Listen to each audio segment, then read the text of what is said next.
Listener, witness the birth of warriors who turned their blades against the Imperium. In the earliest phase of the Imperium's expansion, the Space Marine Legions were conceived as instruments of unity rather than conquest alone.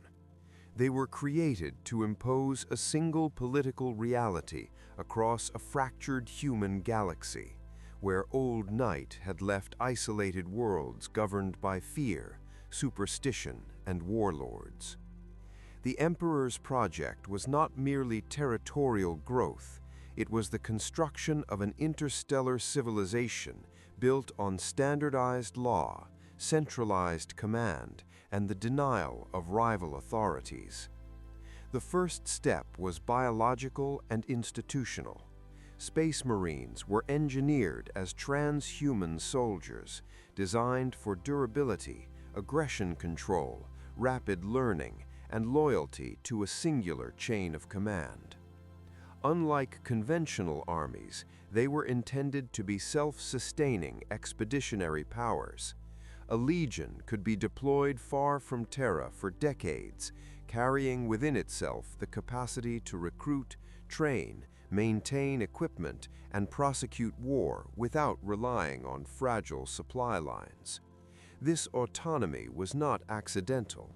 It was a requirement for the Great Crusade's scale, where thousands of systems would be brought into compliance by dispersed fleets operating at extreme distances. Their creation built upon earlier and more brutal experiments in gene forging. The Thunder Warriors had won Terra, but their instability rendered them unsuitable for a lasting order. Space Marines represented a refinement, combining enhanced physiology with a culture engineered for discipline and endurance. They were equipped with powered armor, bolters, and fleet assets that allowed them to function as decisive shock forces. Yet their most consequential feature was ideological. They were made. The legions emerged alongside other pillars of imperial power. The Imperial Army provided mass manpower and occupation capability.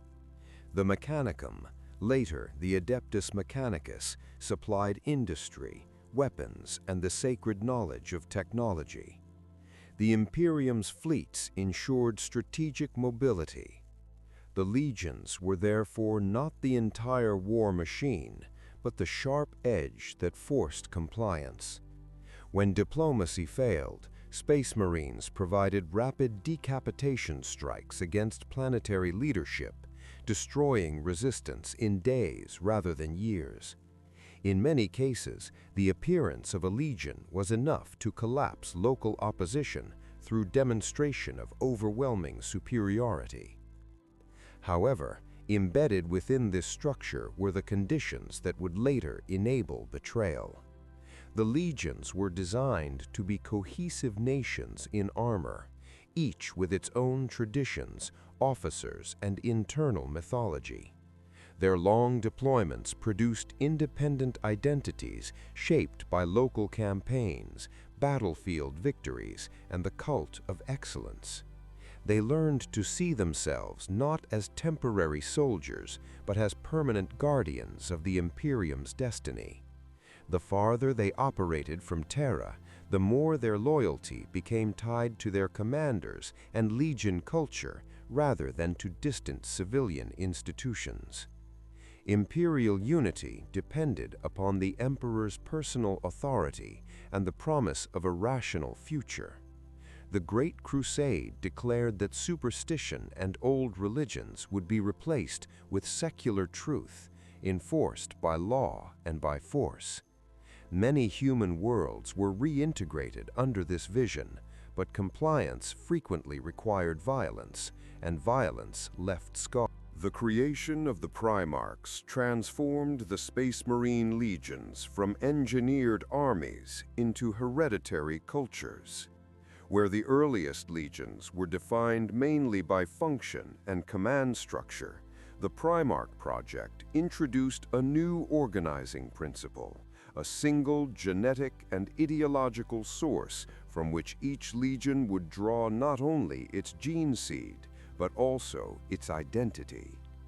In Imperial doctrine, the Primarchs were intended to be the Emperor's supreme lieutenants, commanders capable of conquering sectors and governing newly compliant territories. In practice, they became living symbols, and the legions became their nations. Each Primarch represented a designed solution to the problems of galactic conquest. They were engineered with extremes of physical capability, strategic intellect, charisma, and psychological presence. Their purpose was to command not merely through rank, but through a natural authority that even transhuman warriors would accept instinctively. This authority was amplified by biology. Every legion was built upon gene seed derived from its Primarch, creating a direct genetic bond between soldiers and their progenitor. Loyalty to the Imperium was therefore reinforced by a deeper, more intimate loyalty to the Primarch as an origin figure. The scattering of the Primarchs across the galaxy, an event interpreted as catastrophic sabotage within Imperial history, had long-term consequences that were both political and cultural. Each Primarch was raised in isolation among different human societies, many of them harsh, warlike, or spiritually saturated. When the Great Crusade rediscovered them, the Imperium did not simply recover commanders. It absorbed 20 distinct worldviews shaped by local history, tradition, and survival pressures. The legions, upon reunion with their Primarchs, adopted these worldviews with remarkable speed. What had been a disciplined expeditionary. This reshaping occurred through deliberate reform. Primarchs reorganized their legions, modified doctrines, and established new codes of honor. Recruitment practices shifted to favor worlds aligned with legion character. Rituals, heraldry, and battle traditions were standardized. In time, each legion developed a recognizable strategic temperament.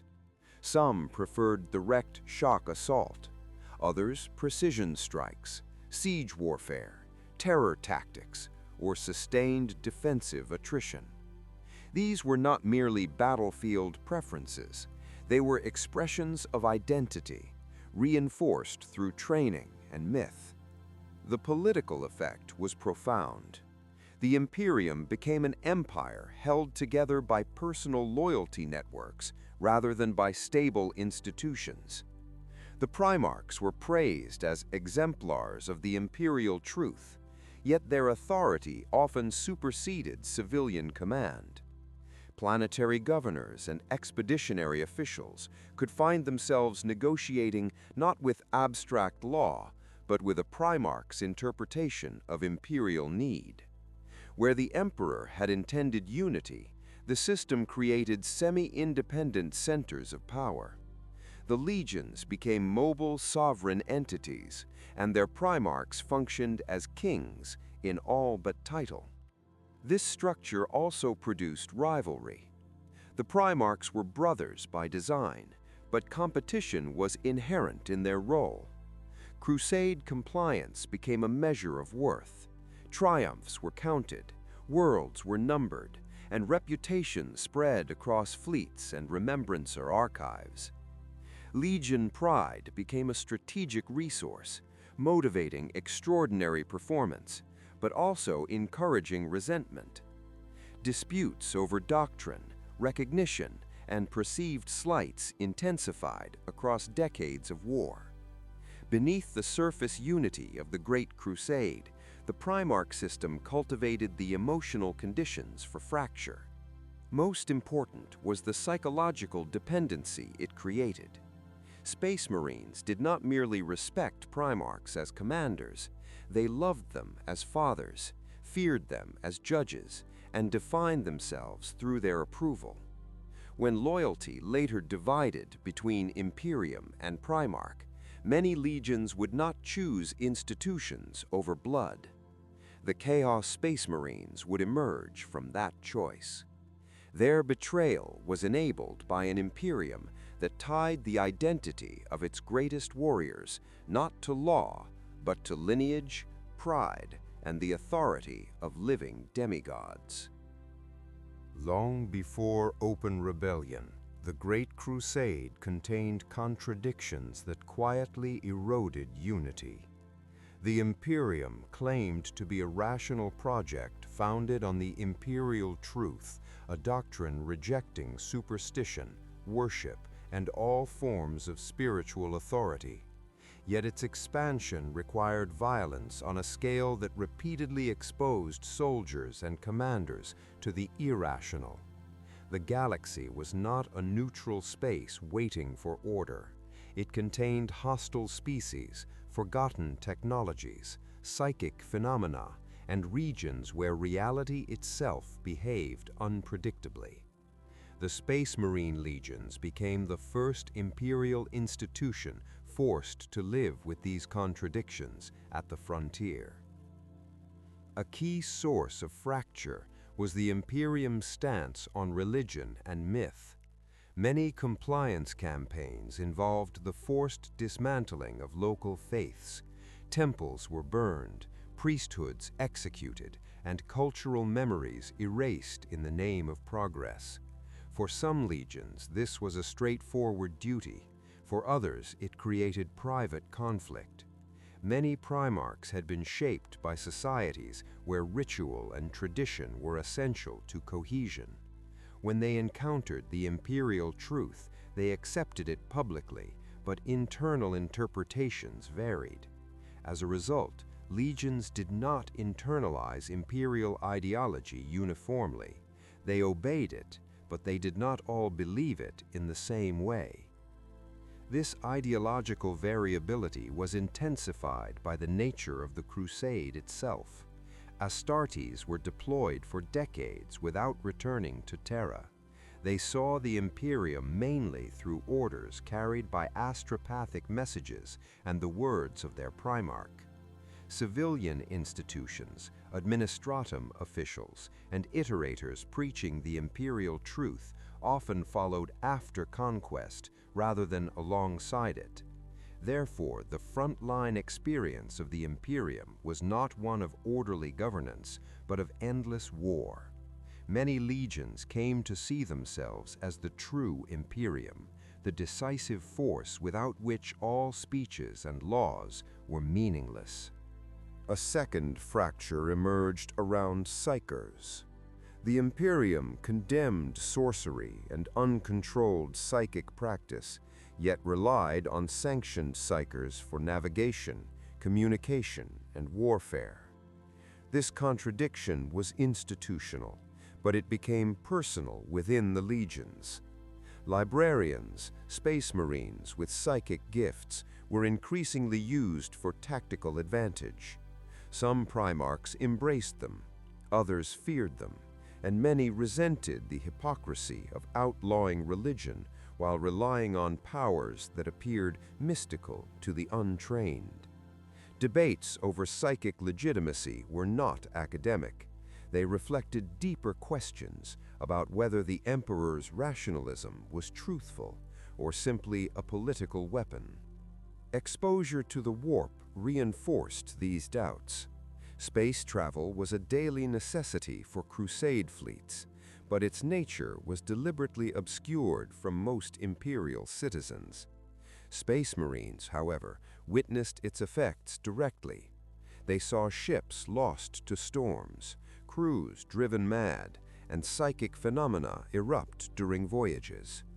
They encountered worlds warped by unreality, and enemies whose capabilities could not be explained by conventional science. Imperial doctrine insisted that all such phenomena were either misinterpreted natural forces or remnants of alien technology. But repeated exposure made this position harder to maintain, especially among those already inclined toward mysticism or fatalism. The structure of command also created conditions for corruption. Because the legions were autonomous, individual commanders held immense discretionary power. Compliance could be interpreted broadly. Local atrocities could be justified as necessity. Worlds could be punished beyond imperial policy if a commander believed terror would ensure stability. Over time, this normalized the idea that a legion's judgment could override imperial law. The more this occurred, the more loyalty shifted from the Imperium as an ideal to the legion as an authority. In such conditions, rebellion became conceivable because the psychological barrier against disobedience weakened. Personal rivalries among Primarchs further deepened fractures. Some were celebrated, others felt ignored. Some believed their methods were misunderstood, their sacrifices unrecognized. The Crusades' constant measurement of achievement made resentment inevitable. When competition mixed with ideological disagreement, mistrust grew. Legions began to interpret Imperium. To understand the birth of Chaos Space Marines, it is necessary to treat Chaos not as a simple enemy faction, but as a structural reality within the Warhammer galaxy. Chaos is inseparable from the warp, the immaterial dimension through which faster-than-light travel and astropathic communication occur. The Imperium relies on the warp for survival, yet the warp is also the medium through which corruption spreads. This contradiction is central. The same ocean that carries Imperial fleets also carries predation, temptation, and metaphysical contagion. The warp is not empty space. It is a psychic realm shaped by thought, emotion, and belief. In Imperial terms, it is a parallel dimension, but its laws do not resemble physical reality. Time and distance behave unpredictably. Perception becomes unstable. In this environment, consciousness matters. Fear, rage, devotion, despair, and obsession imprint themselves upon the warp like pressure upon fluid. Across millennia, these accumulations have formed powerful patterns and entities that are not merely symbolic, but active. The Chaos Gods can therefore be understood as vast self-sustaining concentrations of psychic force, sustained by the emotional output of sentient life. This makes Chaos uniquely dangerous to Space Marines.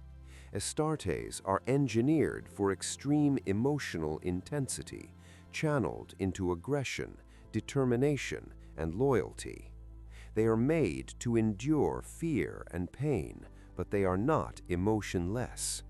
Their heightened drives, combined with constant exposure to warfare, create ideal conditions for warp resonance.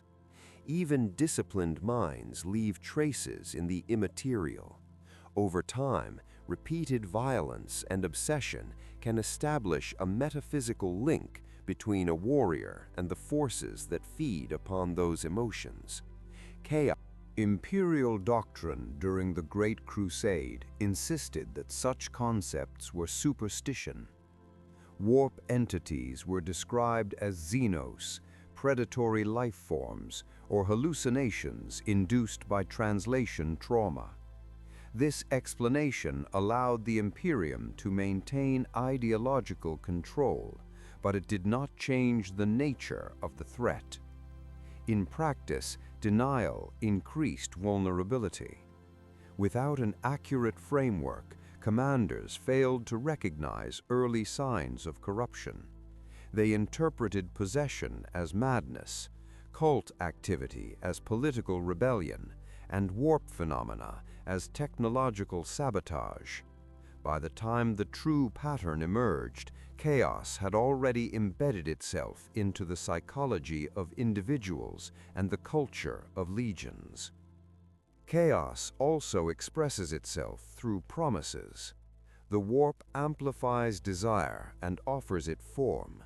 For many, this begins with practical needs: victory in battle, protection from death, release from suffering, or access to forbidden knowledge. The entities of the warp rarely demand immediate open worship. Instead, they reward small compromises: a ritual performed for luck, a weapon anointed for strength, a psychic bargain for insight. Each act reshapes identity. In the logic of chaos, there is no clean boundary between tool and master. The user becomes the instrument. Space Marines were especially exposed through compliance actions against corrupted worlds. The Crusade encountered civilizations that had survived Old Night by turning to the warp for power. Some were ruled by sorcerers, others by cults, others by demonic patrons. When legions destroyed these regimes, they also inherited their artifacts, texts, and methods. Curiosity among officers and librarians was inevitable. Many believed they could control and study these forces as strategic resources. Some Primarchs encouraged such exploration, others forbade it, but enforcement was inconsistent. This created hidden subcultures within the legions, where knowledge of the immaterial became a private advantage. The warp, therefore, functioned like a second battlefield running beneath the physical war. Legions could win in real space while losing in meaning. Every compromise, every act of hatred embraced as identity, every decision to justify atrocity as necessity, strengthened metaphysical alignment with chaos. In this sense, chaos was not introduced from outside alone. It was reflected from within. It exploited the Imperium's contradictions and turned the inner architecture of its greatest warriors into a pathway for betrayal. The turning point from ideological fracture to civil war was not a sudden outbreak of madness, but the collapse of a command structure built on personal loyalty. Horus Lupercal, Warmaster of the Imperium, was the single most important military figure of the Great Crusade after the Emperor. His appointment represented a deliberate delegation of Imperial authority. The Emperor withdrew to Terra to pursue projects essential to the long-term survival of the Imperium, leaving Horus in control of expeditionary strategy. This decision created a new political reality. The Imperium's unity now depended on the judgment and stability of one commander operating far from the Emperor's direct oversight.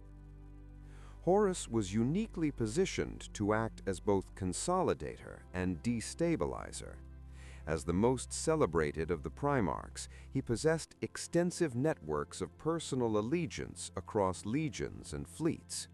Many commanders had fought beside him, owed him favors, or saw him as the living symbol of the Crusades' momentum. His charisma and tactical brilliance were reinforced by the perception that he represented the Emperor's will. When the Emperor stepped back, Horus became, for many, the Imperium in practice. This concentration of authority amplified existing resentment. Primarchs who had endured brutal campaigns and heavy losses began to interpret Terra's distant rule as political interference without shared sacrifice. Administratum officials imposed compliance quotas, taxation structures, and legal frameworks that appeared to reduce Crusade achievements to bureaucratic metrics. Remembrancer accounts and Imperial propaganda shaped public narratives, sometimes minimizing certain legions or glorifying others. Such developments fed suspicion that civilian rule would eventually replace the warrior leadership that had built the Imperium. Horus, as Warmaster, became the central recipient of these pressures. The initial collapse of loyalty required an enabling environment, and that environment existed within both politics and the warp. Horus's injury and subsequent exposure to warp manipulation carried through corrupted cult influence. Chaos exploited this fear with strategic precision. It did not need to invent dissatisfaction. It amplified it into certainty. Horus began to interpret events through suspicion. Every order from Terra became potential manipulation. Every political directive suggested betrayal. In this context, loyalty to the Emperor shifted into loyalty to an imagined ideal, an Imperium ruled by its warriors, free from civilian restraint, and defended against metaphysical dangers denied by the Imperial truth. The rebellion gained a moral logic within Horus's circle. They could cast their actions as preservation rather than treason.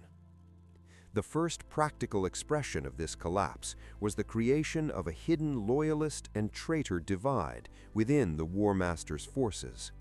Horus and his closest allies used secrecy as weaponry.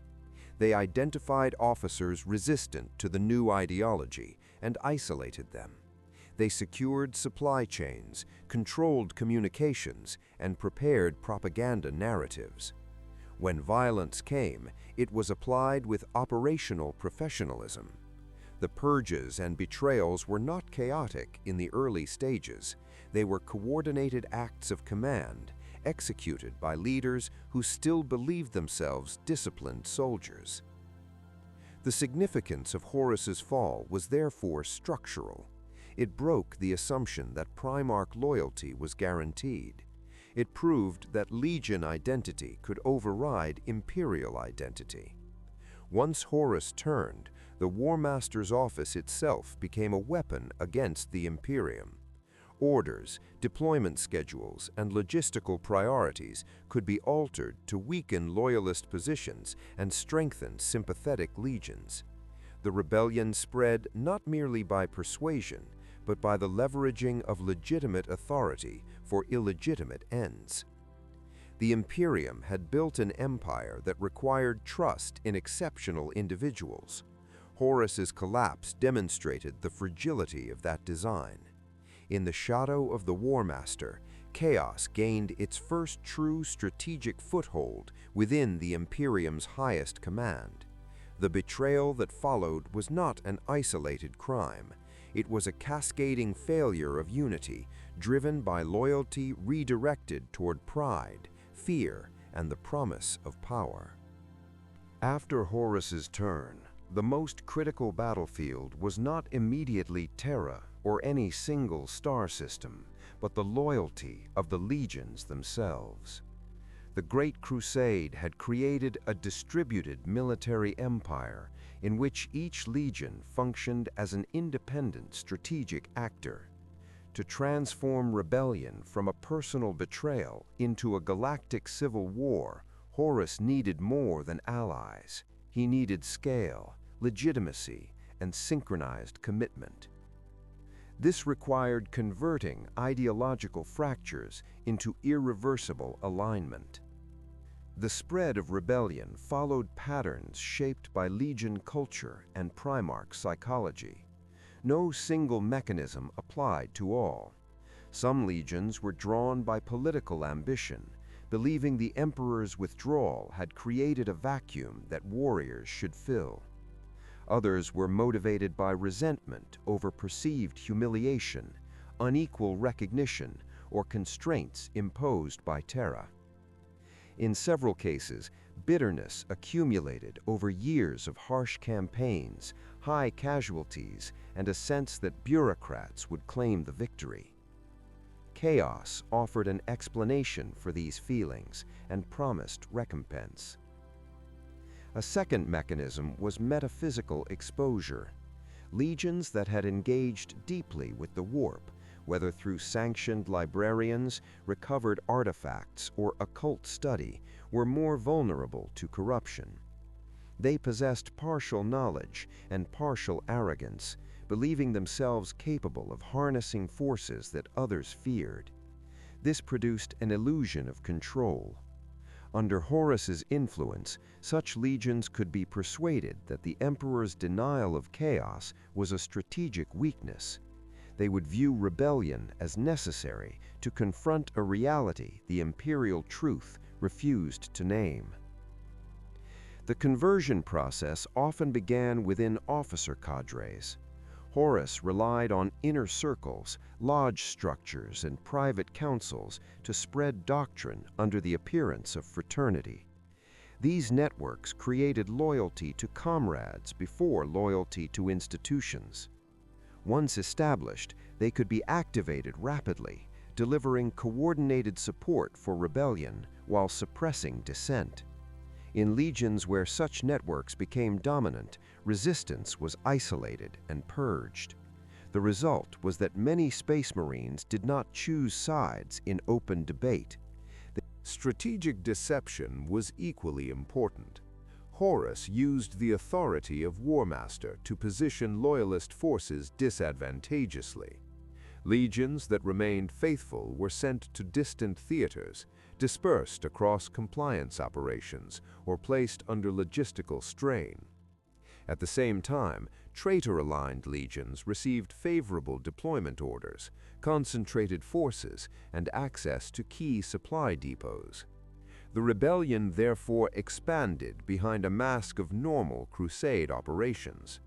By the time Terra perceived the scale of disloyalty, the traitors held operational initiative. The rebellion also exploited the Imperial command environment. Communication across interstellar distances depended on astropathic transmission, which could be distorted, delayed, or intercepted. Warp storms intensified unpredictability. Horus's forces used misinformation and manipulated reports to create confusion. Loyalist commanders sometimes received contradictory orders or no orders at all, forcing them into improvisation. In such conditions, suspicion spread. Some Imperial officers questioned whether the Emperor truly supported Horus's authority, while others wondered whether the reports of betrayal were themselves enemy propaganda. Civilian institutions were poorly equipped to manage this crisis. Administratum governance relied on stability and predictable chains of command. When legions defected, entire regions could fall overnight. Planetary governors were often powerless, their defenses irrelevant against Astarte's assault. Imperial army formations were vulnerable to fragmentation, especially when Space Marine commanders held authority over expeditionary theaters. The rebellion therefore did not spread solely through Primarch allegiance. It spread through systemic collapse, as the Imperium's logistical networks and local governance structures failed under sudden internal attack. The most consequential result was psychological. The idea of disobedience became real. Once several legions openly supported Horus, neutrality became impossible. Each commander had to decide whether to trust the Emperor's distant will or the Warmaster's immediate authority. For Space Marines, whose identity was built on unity and hierarchy, this was a form of existential crisis. Many chose the side that preserved Legion cohesion even when doubts remained. Chaos benefited from this because it thrives on irreversible commitment. Once a legion had killed loyalists, betrayed allies, or seized Imperial worlds, return was no longer plausible. Betrayal created its own momentum. By the end of this phase, rebellion had ceased to be a conspiracy. It was an alternative Imperium in formation, held together by Horus's command and strengthened by chaos influence. The stage was set for the civil war to become total, not merely a dispute among Primarchs, but a conflict over the meaning of human rule, the legitimacy of the Emperor, and the survival of a unified Imperium. The emergence of the Chaos Space Marines cannot be explained through a single motive shared across all traitor forces. The legions that turned against the Imperium did so for different reasons, shaped by their Primarchs' histories, their internal cultures, and their experiences during the Great Crusade. Chaos exploited these differences, offering each legion a path that appeared consistent with its identity. The result was not a uniform rebellion, but a coalition held together by shared opposition to the Emperor and by the escalating irreversibility of betrayal. Some legions were motivated primarily by ambition and the desire for sovereignty. They believed the Emperor's long-term plan would diminish the Primarchs and reduce the legions to tools under civilian rule. To them, Horus represented a warrior Imperium where conquest granted political authority. This motive was not purely personal. It was rooted in the legion's role as founders of Imperial rule across thousands of worlds.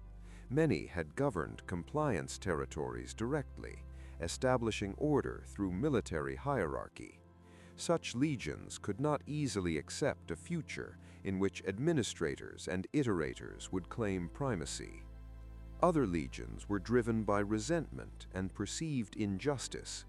The Great Crusade's culture of achievement created winners and losers, or at least those who felt recognized and those who felt ignored. Where some Primarchs were celebrated as symbols of unity, others believed their sacrifices were treated as expendable. This sense of grievance produced vulnerability to chaos narratives. If the Imperium could be interpreted as ungrateful or hypocritical, then rebellion could be framed as correction. Chaos offered not only power, but vindication. A third category was ideological divergence. The imperial truth demanded the denial of superstition and faith, yet several legions and Primarchs held deeper commitments to ritual, destiny, or cosmic purpose. For these forces, the denial of the metaphysical became a form of blindness. When chaos revealed itself as a tangible, responsive force, it undermined the Imperium's claim to rational truth. Some legions believed the Emperor had lied, hiding the warp's true nature while exploiting it through navigation and psychers. In this interpretation, rebellion became a revolt against deception. Chaos did not need to invent the lie. It only needed to make it feel personal. There were also legions shaped by brutalization and moral collapse. Years of compliance warfare could erode restraint, especially in forces whose methods already favored terror, annihilation, or domination. Such legions had grown accustomed to defining legitimacy through victory rather than law. For them, betrayal was less a philosophical break than a continuation of a worldview. Power decides truth. Chaos aligns naturally with this logic because it offers strength without moral cost, while simultaneously consuming the warrior who accepts it. The Primarchs themselves were decisive. Because legion identity was hereditary and cultural, each Primarch's psychology influenced thousands of warriors. A Primarch's pride, bitterness, or obsession could become doctrine. Loyalty to the Emperor competed with loyalty to the genetic father. When that father declared rebellion, many warriors experienced it not as political choice, but as existential duty. In some legions, dissenters were seen as traitors to the legion rather than loyalists to the Imperium. Once violence began, internal purges eliminated those who might have preserved Imperial allegiance. It is important to note that the traitor coalition was unstable from the beginning. The motives that brought legions to Horus did not necessarily align with each other. Some sought structured governance, Others sought liberation from discipline. Some pursued metaphysical power. Others pursued political dominance. Chaos thrived in this coalition because it does not require harmony. It requires escalation. It turns competing ambitions into mutual destruction while directing them outward against the Imperium. As betrayal deepened, motives also evolved. Early ideological grievances became entangled with warp corruption. Political ambition became addiction to power. Military necessity justified atrocities that further bound legions to chaos through metaphysical resonance. The more a legion embraced terror, rage, or excess, the more it became shaped by those forces. Over time, what began as a rebellion against imperial authority became a transformation of identity. The Traitor Legions did not merely fight the Imperium, they became something else, shaped by the warp into the first true Chaos Space Marines. The Siege of Terra was the decisive convergence of the Horus Heresy, transforming a widespread civil war into a direct contest for the heart of the Imperium. By this stage, the Traitor Coalition had achieved operational momentum through surprise, concentrated force, and destabilization of Loyalist communications. Terra, as the administrative core and symbolic center of Imperial legitimacy, was the target that would determine the rebellion's final meaning. If Terra fell, the Imperium would not simply lose a capital, it would lose the concept of unified authority under the Emperor. The Traitor advance toward Terra was not a continuous march, but a campaign of strategic corridors and decisive engagements.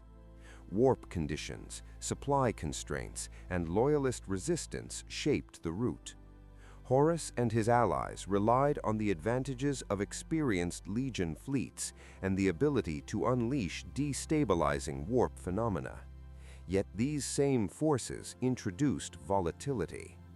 The deeper the Traitor Coalition drew upon chaos, the less predictable their cohesion became. This instability was held in check by Horus's authority and by the immediate necessity of victory. Terra's defense represented a different kind of warfare than the Great Crusade. The palace was not a typical fortress. It was a vast complex integrating defensive walls, void shields, orbital platforms, and ground-based weapon networks on a continental scale. It was manned not only by the Imperial Army, but by elite formations, including the Legio Custodes and other specialized defenders. Loyalist Space Marines, especially the Imperial Fists and other remaining forces, functioned as the strategic backbone of the defense. Their task was not conquest, but endurance, to hold long enough for relief forces to arrive from distant theaters. The siege became a war of attrition and systematic breach. Traitor forces engaged in orbital bombardment, massed assault landings, and the deployment of titanic engines of war. Every wall segment and bastion became a battlefield. The scale was unprecedented in Imperial history. Casualties were measured in entire regiments. For Space Marines, combat shifted from rapid shock operations to prolonged positional warfare. The defenders fought within a collapsing infrastructure, where every retreat meant surrendering irreplaceable territory, and every counterattack consumed dwindling reserves. Chaos influence became increasingly visible during the siege. The warp's intrusion into real space destabilized normal physics, corrupting environments and minds. Daemonic manifestations and sorcerous effects turned sections of the battlefield into zones where conventional discipline struggled to function. This was a critical psychological moment for the Imperium. The Imperial truth which had denied the metaphysical reality of chaos, became impossible to maintain in the face of direct manifestation. Soldiers and civilians alike confronted entities that could not be dismissed as alien or technological phenomena. The siege therefore undermined not only the Imperium's military strength, but also its ideological foundation. For the traitor forces, the siege revealed the cost of chaos dependence. Warp power provided tactical advantages, but it also intensified internal instability. Some forces pursued excess, slaughter, or ritual priorities at the expense of coordinated objectives. The rebellion's coalition structure strained under the pressures of a final campaign, where differences in motivation and devotion became operational liabilities. Horus attempted to maintain command coherence, but the deeper chaos became embedded, the less consistent obedience grew. The end of the Heresy was defined by a final confrontation centered on Horus's command flagship. The strategic logic was clear: decapitation. The Emperor, recognizing the siege could not be won through attrition alone, chose to strike at Horus directly. This act reflected both desperation and clarity. Horus was not merely a commander, he was the rebellion's unifying symbol and primary source of authority. If he fell, the traitor coalition would lose cohesion. Horus's defeat ended the rebellion's ability to claim legitimacy. It did not end the war in a clean sense, but it marked the collapse of the traitor project of replacing the Emperor's Imperium. Terra survived, but at catastrophic cost. The Emperor's incapacitation transformed the Imperium into a different entity, increasingly bureaucratic, paranoid, and militarized. The Loyalist victory was therefore not a return to the Great Crusade's optimism. It was the beginning of a defensive age shaped by trauma. For the Chaos Space Marines, the Siege of Terra was the moment their identity became irreversible. Betrayal had escalated into sacrilege, and their reliance on chaos power had reshaped their nature. Even in defeat, they emerged transformed, no longer simply renegade legions, but warriors marked by warp influence, bound to a new ideological and metaphysical war against the Imperium that would endure for millennia. After the Siege of Terra, the traitor forces faced a strategic reality defined by collapse. Their coalition had failed to seize the Imperial core. Horus was dead, and Loyalist counteroffensives began to reclaim territory. The surviving Traitor Legions remained powerful, but they could no longer operate as an alternative Imperium with centralized command.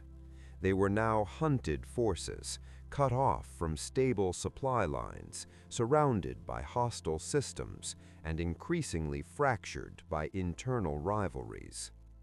In this environment, survival required withdrawal to a region where Imperial power could not follow in full strength. That refuge was the Eye of Terror. The Eye of Terror was not simply a remote sector.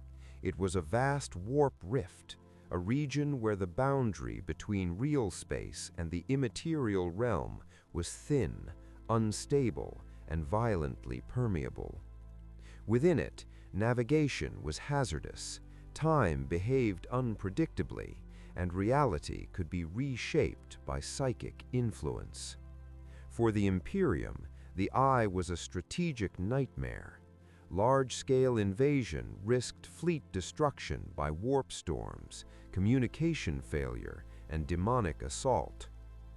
For the Traitor Legions, however, the Eye offered sanctuary precisely because it was hostile to conventional military power. The same instability that made it dangerous also made it defensible. The retreat was not a single organized movement. It was a mass flight under pressure, involving dispersed fleets, damaged warships, and fragmented commands.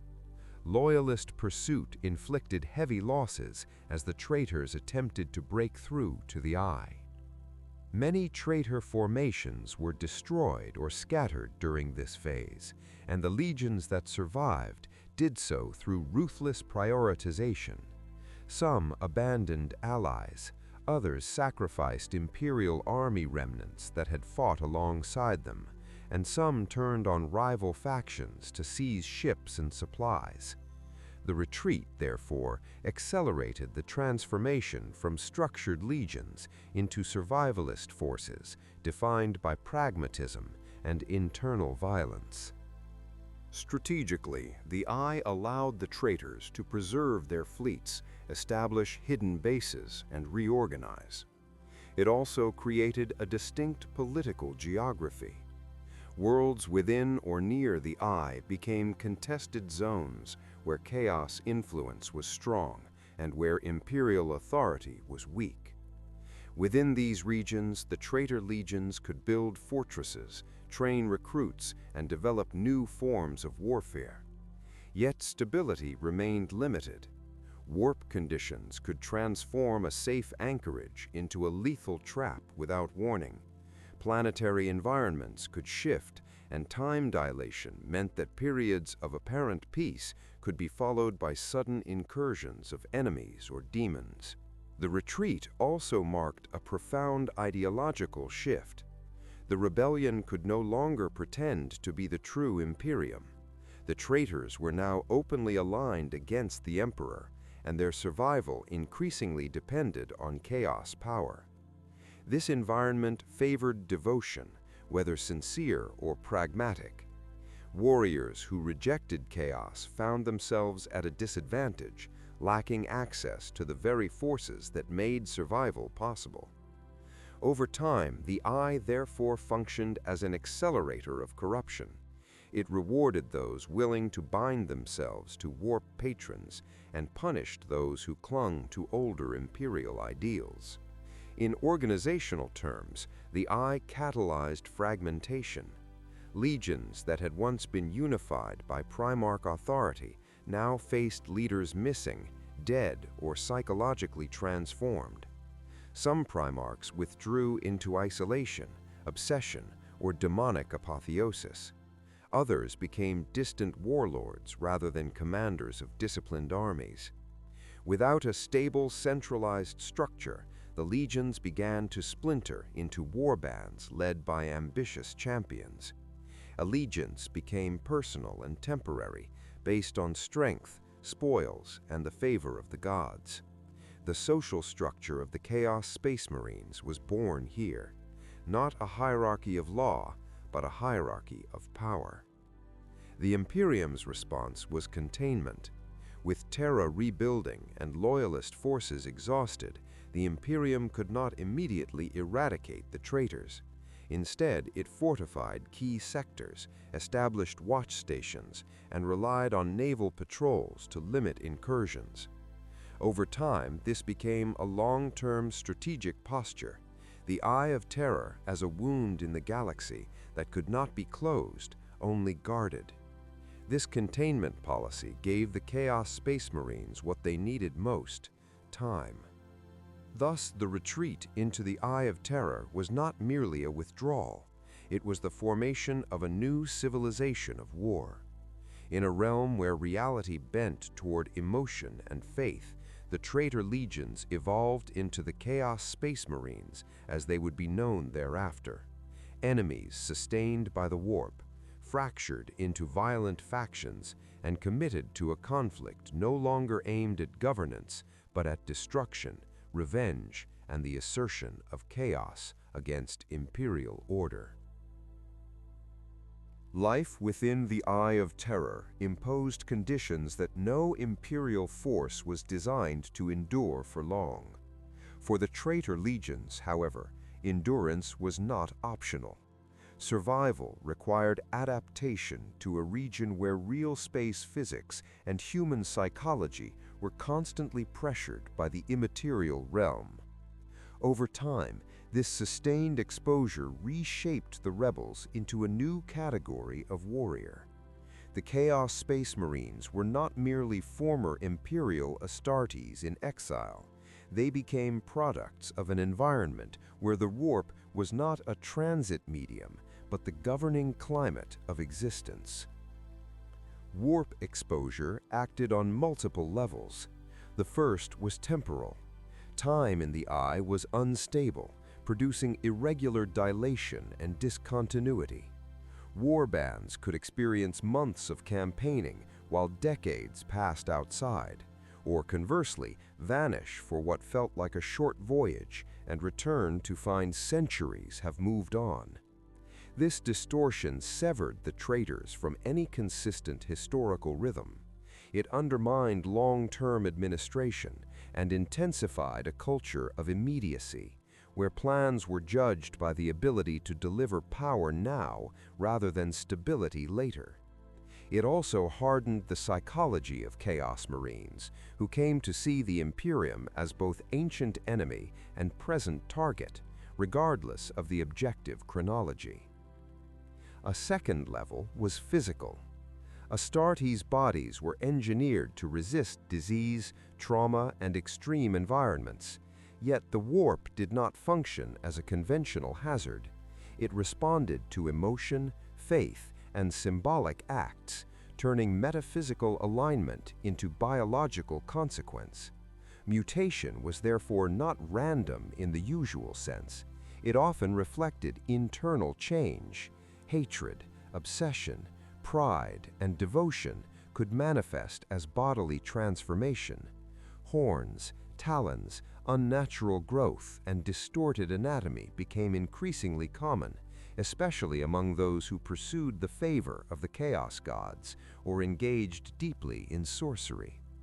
The armor itself could change, fusing to flesh or developing living qualities, creating warriors whose equipment was no longer separate from their bodies.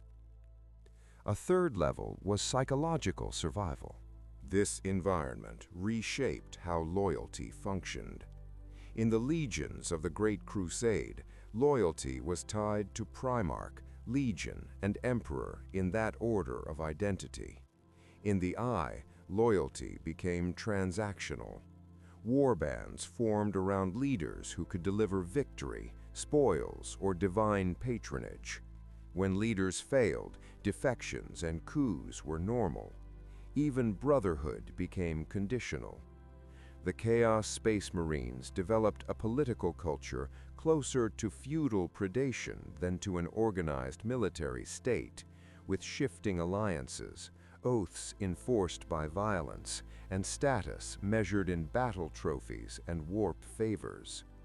Warp exposure also intensified the role of sorcery and ritual. The warp could be influenced, but only through symbolic action. Therefore, knowledge became power in a literal sense. Sorcerers and dark priests gained strategic importance, able to navigate warp storms, bind demons, curse enemies, or reshape battlefields. This produced internal stratification within many warbands. Traditional line warriors remained essential, but those who could manipulate the immaterial realm often became kingmakers. The result was the normalization of practices that would have been condemned as heresy during the Crusade, now seen as tools of survival. The necessity of survival also forced pragmatic compromises. Traitor forces scavenged Imperial technology, raided loyalist worlds for supplies and slaves, and bargained with entities that could not be trusted. They adapted recruitment methods, turning to forced implantation, stolen gene seed, and the use of corrupted apothecaries. The Imperium's strict standards could not be maintained. What mattered was replacement of losses and continuity of warfare. This shift degraded many warbands into cycles of constant raiding, where the economy of survival fed the economy of war. By enduring the Eye, the traitors underwent a gradual identity shift. They no longer remembered the Imperium as home. They remembered it as enemy territory. Their history became an exile narrative, reinforced by corruption, competition, and devotion. The Chaos Space Marines emerged as a stable category, not because they built a stable state, but because their methods, values, and biology. As the Traitor Legions endured within the Eye of Terra, chaos ceased to be merely an external force exploited for advantage. It became an organizing principle that shaped identity, hierarchy, and strategy. The Chaos Gods were not distant abstractions. Their influence manifested through patronage, mutation, visions, and the distribution of power. Over time, the Chaos Space Marines developed a political and military culture in which divine alignment functioned as both ideology and currency. This did not produce unity. It produced a complex ecosystem of rivalry structured by devotion. The four major Chaos Gods can be understood as dominant warp patterns sustained by different emotional and psychological energies. Khorne is associated with rage, slaughter, and martial dominance.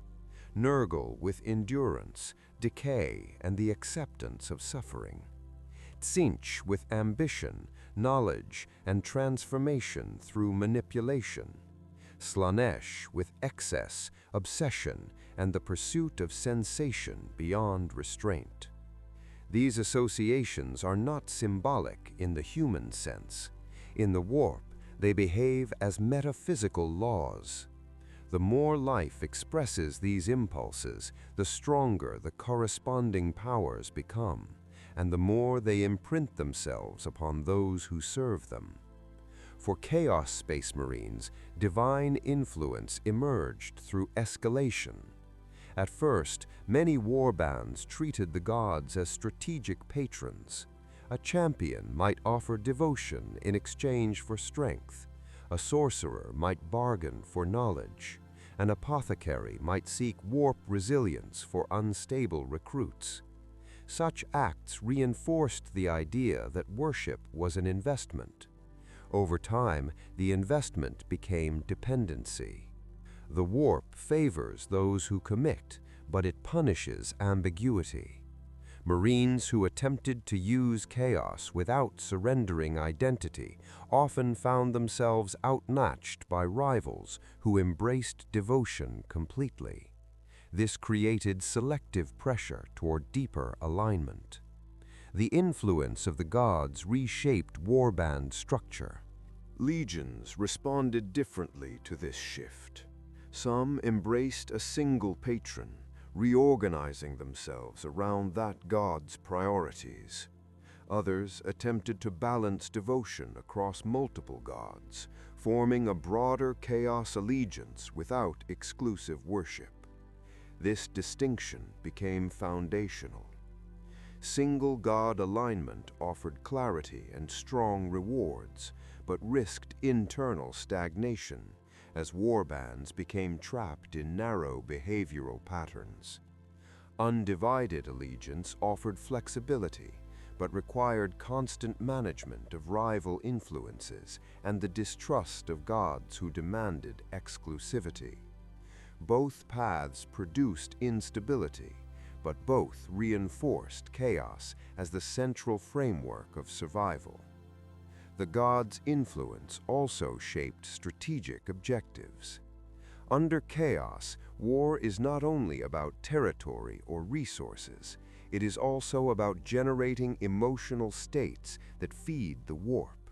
This altered the meaning of conflict. Raids designed to provoke terror, massacres intended to incite rage, ritual plagues that spread despair, or campaigns engineered to collapse social restraint all served both practical and metaphysical goals. Chaos Space Marines learned to fight wars that harmed the Imperium materially, while also nourishing the immaterial powers that sustained them. This relationship produced a feedback loop. Chaos gifts made Marines more effective and more monstrous. Increased effectiveness enabled greater atrocities. Atrocities strengthened the warp patterns that empowered the gods. The gods then granted further favor. Over centuries, the Chaos Space Marines became not merely warriors influenced by chaos, but agents whose existence reinforced chaos itself. Their campaigns became extensions of the warp's logic into real space. The emergence of the gods' influence also intensified internal rivalry. The gods are not unified. They compete for worship and emotional territory. Their followers reflect this conflict. Warbands devoted to different patrons fought each other as often as they fought the Imperium, especially when resources, slaves, or relics were scarce. Even within a single warband, champions could align with different powers, creating factional politics. This ensured that Chaos Space Marines never became a stable empire. Their strength came from predatory dynamism rather than coordinated administration. By this stage, the legions had crossed a threshold. The defining political development of the post-Heresy traitor forces was fragmentation. During the Great Crusade and the Horus Heresy, the legions had operated as coherent institutions with centralized authority, standardized logistics, and shared identity. Within the Eye of Terror, those foundations eroded. Time distortion, constant internal competition, and the corrosive logic of chaos patronage undermined unity. The Traitor Legions did not simply lose wars, they lost the organizational form that had once made them capable of coordinated conquest. In its place emerged the Warband system, decentralized, predatory, and continuously unstable. Fragmentation began with command disruption. Many Primarchs withdrew from direct leadership after the Heresy, either through psychological collapse, isolation, obsessive projects, or transformation into Daemonic entities. Even where a Primarch remained present, their priorities often shifted away from the disciplined management of a legion. This created a vacuum in which ambitious commanders competed for authority. In the absence of stable governance, leadership became personal and contested. A warband was often defined not by legal legitimacy, but by a champion's ability to attract followers and hold them through violence, rewards, and fear. The internal structure of a warband differed fundamentally from that of a legion. Legions had formal companies, codified ranks, and logistical offices capable of sustaining campaigns across sectors. Warbands were adaptive military clans. Their organization reflected the immediate needs of raiding and survival.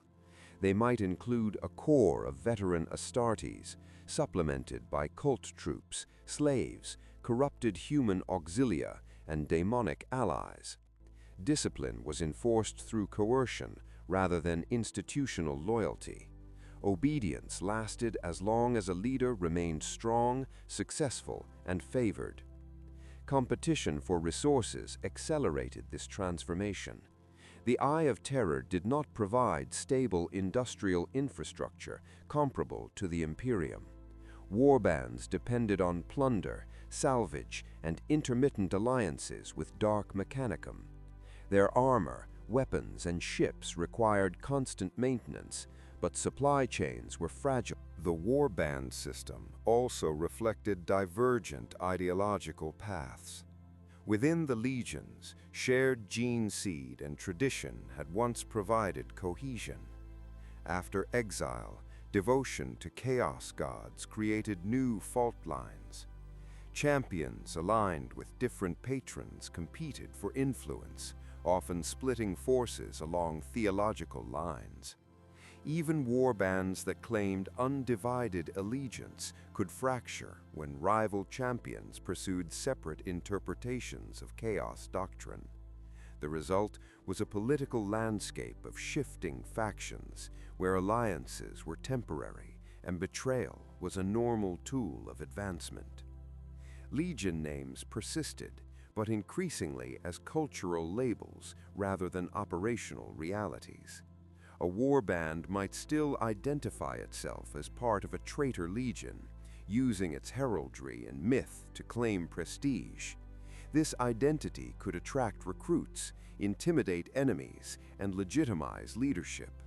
Yet, in practice, many such groups had little contact with any central authority.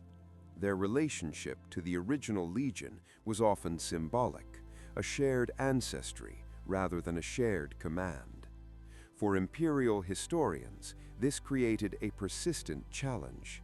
The Chaos Space Marines appeared simultaneously as remnants of ancient legions and as constantly shifting new factions. Fragmentation had strategic consequences. It reduced the Traitor's ability to wage coordinated large-scale campaigns. Instead, chaos warfare became characterized by raids, uprisings, and localized invasions. Large crusades still occurred, but they required extraordinary leadership to temporarily unite warbands. The default state of chaos forces was disunity. This disunity made them difficult to eradicate, since destruction of one warband did not collapse the broader system.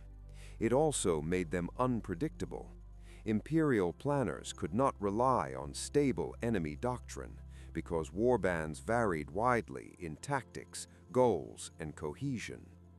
For the Chaos Space Marines themselves, warband life created a different social psychology. The ideal of Legion brotherhood weakened. Identity became centered on immediate allegiance, personal reputation, and the accumulation of trophies.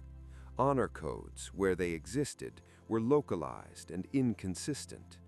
Veterans could preserve fragments of Legion tradition, but those traditions were often distorted by chaos influence and by centuries of conflict. In some cases, warbands became almost indistinguishable from cults, organized around a charismatic leader interpreted as a chosen instrument of a god. Thus, Legion fragmentation was not merely a decline. It was a structural adaptation to chaos space. In the Eye of Terror, centralized institutions were fragile, but predatory clans could survive. As warbands replaced legions as the primary form of organization, power within chaos society increasingly depended on mastery of the immaterial. In the Imperium, Space Marine effectiveness was built upon disciplined tactics, reliable technology, and an institutional framework that constrained deviation. In chaos space, such stability was absent. The warp offered an alternative resource, mutable, dangerous, and immensely potent. Chaos sorcery, mutation, and demonic pacts became central mechanisms by which warbands gained advantage, survived in hostile regions, and challenged Imperial forces despite inferior logistics. Chaos sorcery can be understood as applied interaction with the warp through will, symbolism, and psychic capacity. It differs from Imperial psychic use in both method and purpose. Imperial doctrine treats psychic power as a regulated tool, requiring discipline, containment, and strict limits. Chaos sorcery rejects these constraints. It embraces the warp as an ally and weapon, allowing practitioners to draw on demonic entities, forbidden knowledge, and ritual acts that reshape reality. The result is power that can violate conventional causality, summoning, curses, possession, temporal distortion, and battlefield manipulation. The most influential sorcerers within Chaos ranks often emerged from legions that had once maintained strong librarious traditions. In Exile, the boundaries between psychic discipline and spiritual devotion dissolved. Sorcerers became political actors, not merely specialists. They could guide warbands through unstable warp routes, foresee threats, locate relics, or bargain with entities beyond mortal reach. In many warbands, sorcerers became essential for survival. This granted them leverage over commanders, and in some cases allowed them to dominate leadership directly. Mutation was the physical counterpart to sorcery, and it functioned as both gift and penalty. Warp exposure does not merely injure, it transforms. For Chaos, a crucial feature of mutation in Chaos culture became a marker of legitimacy. Visible alteration signaled that a Marine had endured and been noticed by the warp. It could function like a badge of honor, proof of commitment, and evidence of divine favor. This created social pressure toward corruption. Warriors who remained unaltered could be viewed as weak, unchosen, or insufficiently devoted. Over centuries, this produced a culture where physical deviation from Astartes' norms was not merely tolerated, it was often celebrated as spiritual proof. Demonic pacts formalized the relationship between warrior and warp.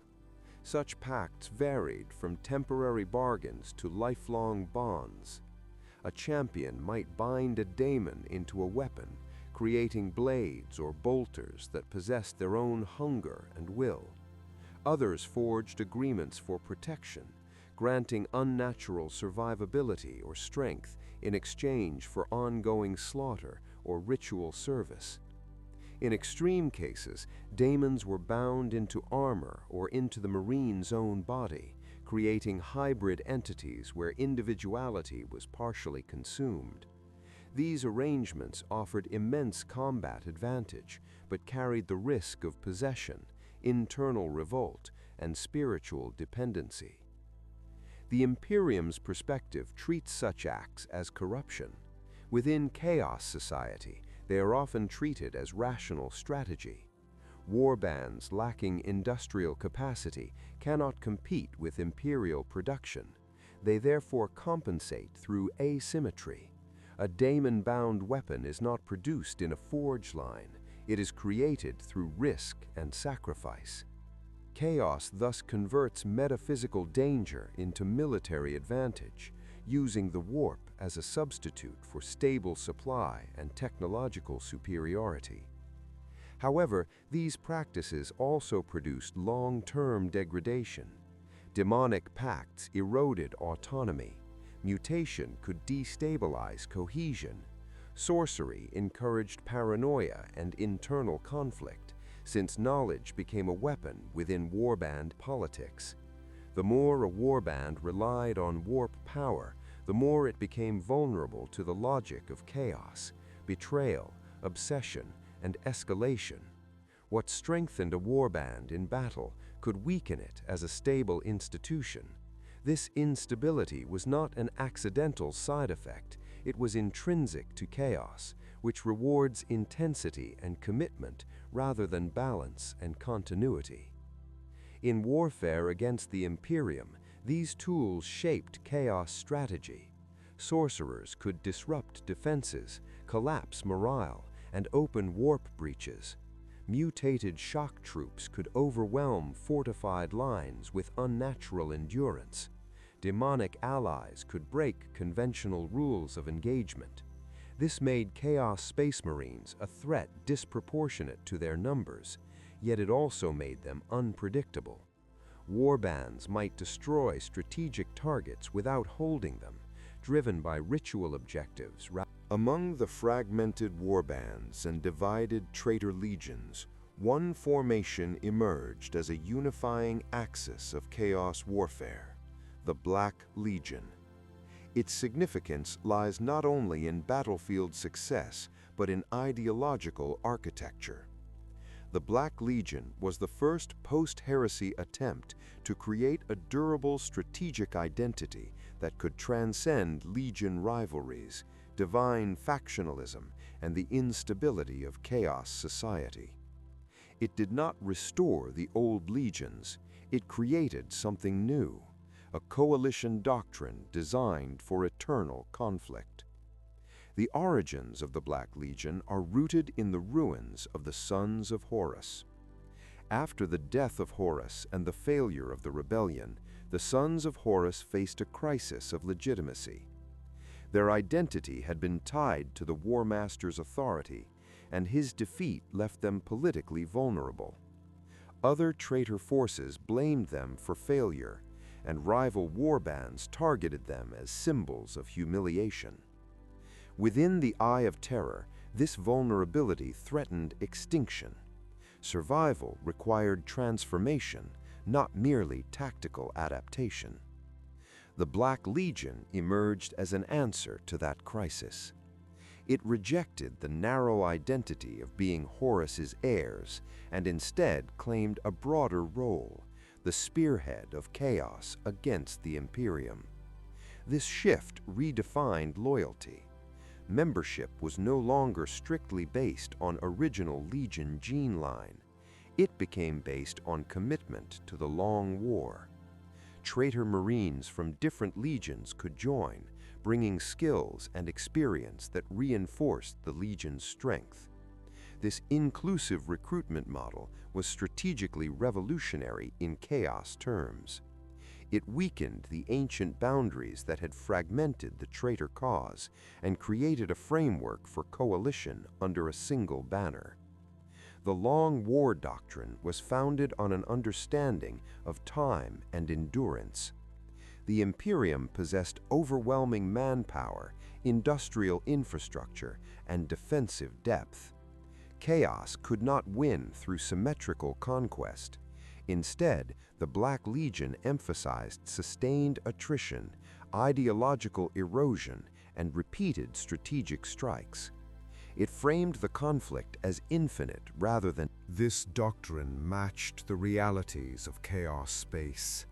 Time distortion allowed traitor forces to persist without aging in conventional terms, while the Imperium decayed under bureaucratic weight, population strain, and constant external threat.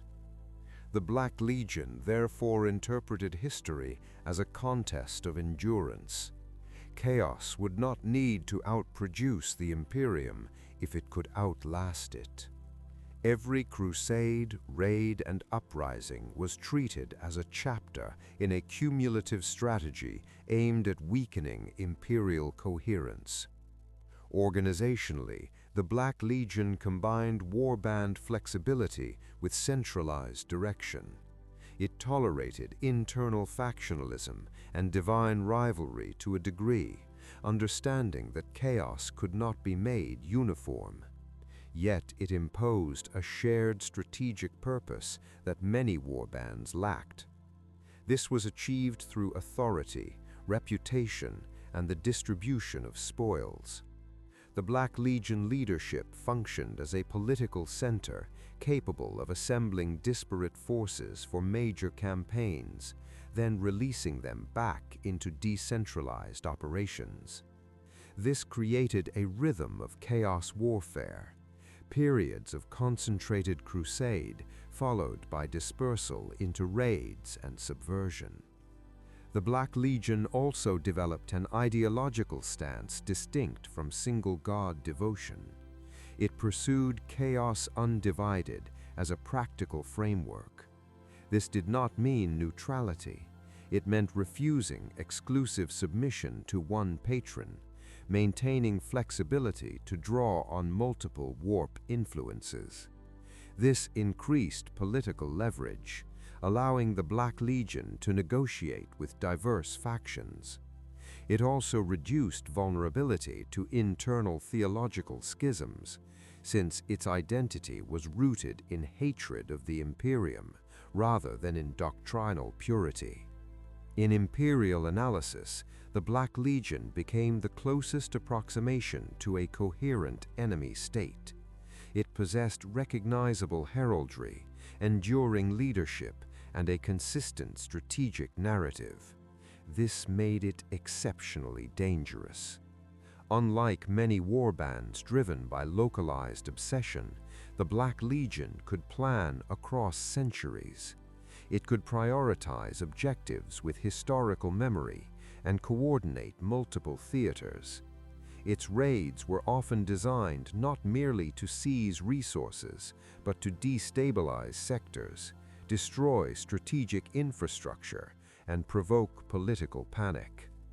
The rise of the Black Legion did not end fragmentation among Chaos Space Marines. It exploited it. It offered a banner under which fragmented forces could unite temporarily without surrendering their internal identities. This was its genius. It adapted to chaos reality rather than attempting. The Black Legion's transformation from a surviving remnant into the dominant strategic force of chaos required a leader capable of operating within chaos politics without being consumed by it. That figure was Abaddon, the Despoiler. His historical significance lies in his ability to convert chaos fragmentation into temporary unity and to translate the metaphysical volatility of the warp into structured military campaigns. Through the Black Crusades, Abaddon established the model by which Chaos Space Marines could strike the Imperium repeatedly across millennia without needing to form a stable empire. Abaddon's authority was not inherited in a simple line. After the Heresy, the sons of Horus were discredited, and Chaos Space rewarded strength rather than legitimacy.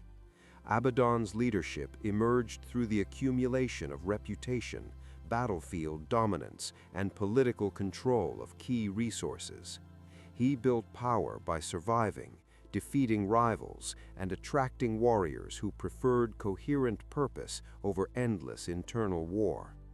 In a society where assassination and betrayal were constant, endurance itself became proof of fitness to lead. The Black Crusades were the operational expression of this leadership. Rather than functioning as continuous occupation wars, they were episodic invasions launched from the Eye of Terror into Imperial space. Each crusade had distinct objectives, shaped by strategic priorities and by the constraints of warp navigation. The Crusades varied in scale and outcome, but their cumulative significance was greater than any single campaign. They forced the Imperium into permanent defensive posture along key corridors, drained resources, and destabilized regions through repeated trauma. A crucial feature of Abaddon's Crusades was coalition management. No Chaos leader could command all warbands permanently. Abaddon instead assembled forces through bargaining, intimidation, and the promise of spoils. He drew contributions from diverse factions, warbands seeking plunder, cult forces seeking sacrifice, sorcerers seeking relics, and champions seeking personal glory. This created armies that were unstable but sufficient for temporary large-scale campaigns. Abaddon's strategic skill lay in accepting instability as inevitable. The Crusades also served an internal political function. They offered warbands a shared external enemy, reducing internecine conflict through focused aggression. Participation in a crusade provided status and access to loot, reinforcing Abaddon's position as distributor of opportunity. This economic dimension mattered. In Chaos society, resources, ships, slaves, and relics are not merely material, they are instruments of legitimacy. By controlling the flow of spoils, Abaddon strengthened loyalty without relying on ideological purity. Imperial forces interpreted the Crusades as existential threats, but Abaddon's logic was broader. Each crusade tested Imperial defenses, mapped weaknesses, and gathered intelligence. Even failed invasions inflicted disproportionate damage by destabilizing sectors, triggering uprisings, and disrupting trade routes. The Imperium's bureaucracy and slow mobilization meant that even temporary chaos incursions could produce decades of recovery cost. In this sense, Abaddon used strategic economics, forcing the Imperium to spend vastly more to defend than chaos spent to attack. The relationship between the Crusades and Chaos patronage was complex. Abaddon is often associated with Chaos Undivided, meaning he did not bind himself exclusively to one god. This stance provided political flexibility, allowing him to negotiate across divine factions. However, it also required constant balance. The gods reward devotion, but they also compete. Abaddon's ability to gain support without full submission reflected both his personal will and the strategic necessity of remaining a unifying figure rather than a sectarian champion. In chaos politics, that balance is rare, and it defined his uniqueness. Over time, the Crusades became more than military operations. They became rituals of continuity. They reinforced the identity of Chaos Space Marines as eternal enemies of the Imperium, sustaining the long war narrative across generations of recruits. Each crusade renewed the memory of Terra, the Betrayal, and the Exile. It provided veterans with purpose and new warriors with initiation. Participation became a measure of devotion and legitimacy. The cumulative impact of Abaddon's campaigns reshaped Imperial strategy. The Imperium was forced to maintain permanent fortifications, establish rapid response fleets, and prioritize containment of chaos corridors. This diverted After the Heresy, the conflict between Chaos Space Marines and the Imperium entered its longest phase, a war without conclusion, shaped by asymmetry and endurance. Over millennia, the traitors could not match the Imperium's material depth or demographic scale. The Imperium, in turn, could not eradicate chaos because the Eye of Terror and associated warp zones provided sanctuary, unpredictability, and continual renewal through corruption. The result was a strategic equilibrium of suffering, where victory was measured in survival rather than final triumph. The Imperium's strength lay in infrastructure.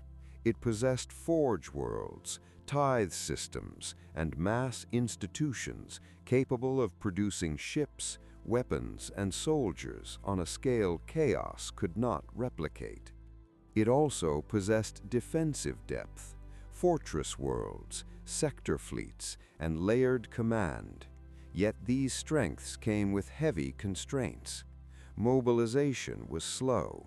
Authority was fragmented across bureaucracies. Regional commanders often acted without full coordination. Chaos Space Marines exploited these weaknesses. Their raids struck where response was delayed, where political infighting blocked rapid action, or where local loyalty could be undermined. Chaos strategy across millennia relied on discontinuous warfare. Warbands rarely held territory for long periods unless it served ritual or logistical goals. Instead, they attacked supply depots, astropathic relays, shipyards, and administrative hubs. Such targets could cripple sector stability more effectively than direct conquest. A single corrupted world could destabilize surrounding systems through rebellion, piracy, and resource shortage. Chaos, therefore, sought cascading failure, not occupation. The Imperium could reclaim worlds, but reconstruction took decades, and repeated attacks ensured chronic exhaustion. The warp amplified this asymmetry. Chaos fleets could emerge unpredictably through warp routes, strike rapidly, then vanish. Imperial counter-strategy emphasized containment.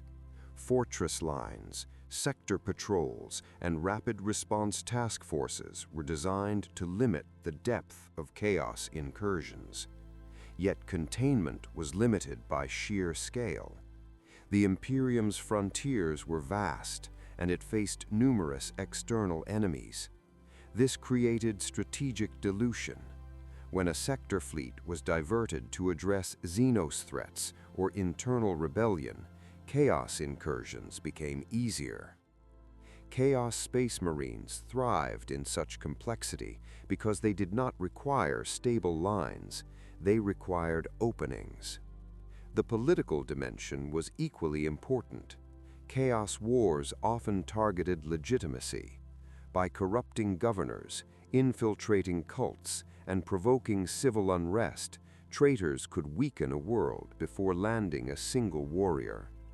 Space Marines, even corrupted, remained shock forces. Their efficiency depended on preparing the environment. Cult uprisings, sabotage, and propaganda created conditions where a small warband could topple planetary rule quickly. This blended military warfare with ideological infection. The Imperium's rigid repression could suppress rebellion, but excessive brutality also generated resentment, creating fertile ground for chaos influence. Chaos, therefore, exploited Imperial methods as much as Imperial weaknesses. Across millennia, the traitors also learned to manage the Imperium's Space Marines as adversaries. Loyalist chapters were fewer in number than Imperial army forces, but decisive in high-intensity engagements. Chaos warbands developed tactics to counter them: ambushes, overwhelming numbers at critical points, demonic interference, and the use of sorcery to disrupt discipline. The conflict thus became a mirror war, transhuman versus transhuman, each side shaped by different philosophies of power. Loyalists relied on doctrine, honor codes, and institutional continuity. Traitors relied on adaptability, brutality, and warp leverage. This prolonged conflict produced cultural evolution on both sides. The Imperium became more authoritarian and religious, defining itself through worship of the Emperor and hostility to heresy.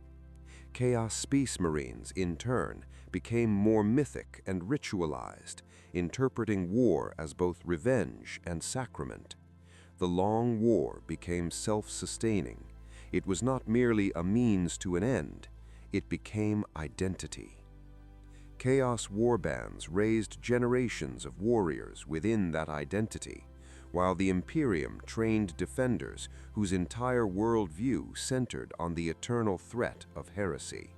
Sustaining the Long War required solving a problem that should have ended the Chaos Space Marines as a military force: replacement.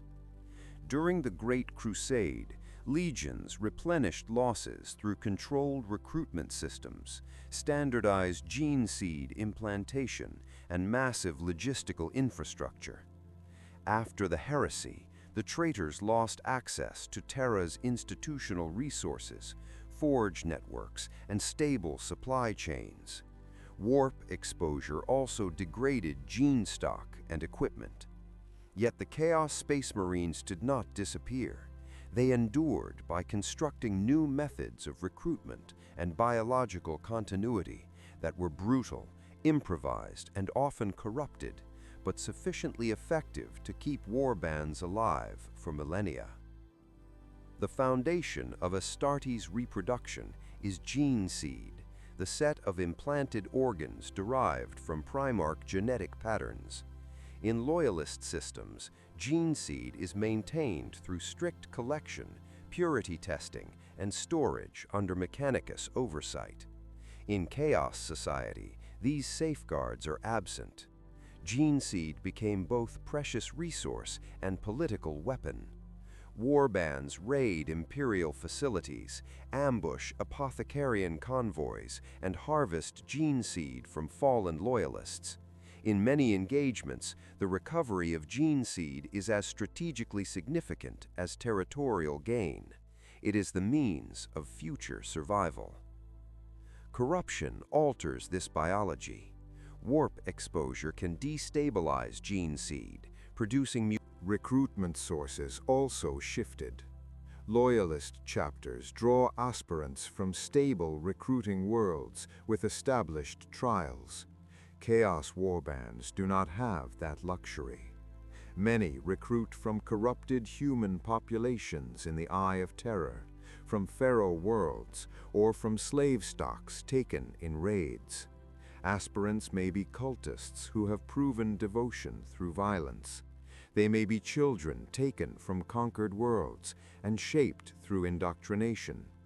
In some cases, captured loyalist space marines are subjected to psychological breaking and forced corruption, though such conversions are difficult and often unstable. The more common approach is simply to kill loyalists and steal their genetic legacy. Training and indoctrination likewise changed. Imperial Space Marines are shaped by doctrinal education, hypno-conditioning, and strict discipline. Chaos training is more variable, but it often emphasizes survival, cruelty, and devotion. Recruits are taught that war is eternal and that mercy is weakness. Many are introduced early to ritual practices, demonic imagery, and the mythology of exile. Their loyalty is not to the Imperium they never knew, but to the warband that feeds them, arms them, and gives them a place in the hierarchy of violence. This produces warriors whose identity is formed within corruption rather than corrupted later, making them fundamentally different from the original Heresy veterans. The Dark Mechanicum expanded this ecosystem. In the absence of loyalist forge worlds, Chaos relied on corrupted industrial enclaves capable of producing armor repairs, weapons, and cybernetic augmentations. These factions often treated Astarte's creation as another form of manufacture, combining technology with warp practices. Experimental implantation, grafting, and mechanized enhancement became common. This blurred the boundary between Space Marine, mutant, and demon engine. It also increased variability in Chaos Marine quality. Some recruits became terrifyingly powerful. Others became unstable failures, used as expendable assault troops. Gene seed economy shaped warband politics.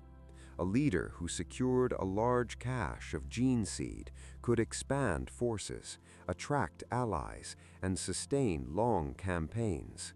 Conversely, gene seed scarcity could trigger internal conflict. Warbands might fight each other for caches, raid rivals, or betray allies if it secured biological continuity. This reinforced fragmentation and violence, yet it also ensured that the strongest and most ruthless groups persisted. Through these methods, Chaos Space Marines developed a recruitment system suited to their environment, predatory, adaptive, and indifferent to purity. Their continued existence across millennia was therefore not miraculous. It was the result of systematic raiding, exploitation of human populations, and the conversion of gene seed into both military resource and political currency. In the Long War, biology became logistics. Survival depended not only on victory in battle, but on the ability to perpetuate the warrior. Chaos Space Marines survive not only through violence, but through systems of extraction that replace the Imperium's industrial stability. In Loyalist space, warfare is sustained by structured logistics, tithes, forge production, regulated shipping, and bureaucratic allocation of manpower. In Chaos space, these mechanisms do not exist as unified institutions. Instead, the economy is predatory, decentralized, and bound to conflict itself. War is not an expense endured for political goals.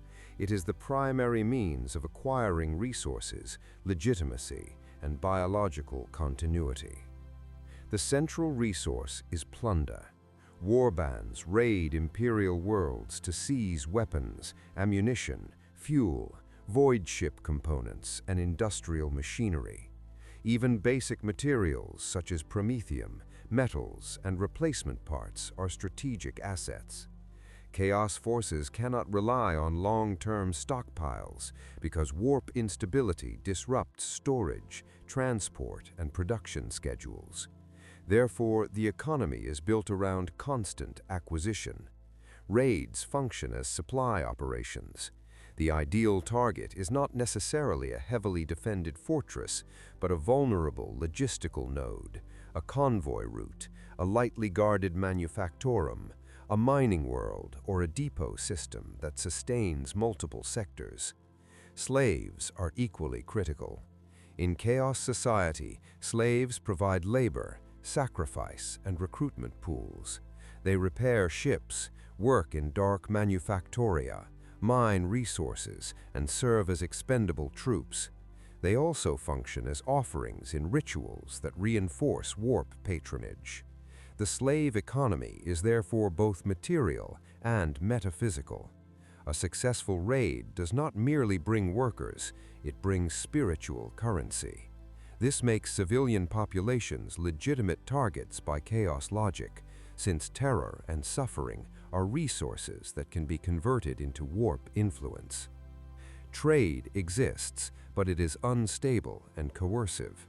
Warbands barter with each other and with the Dark Mechanicum, exchanging plunder, gene seed, relics, prisoners, or captured technology.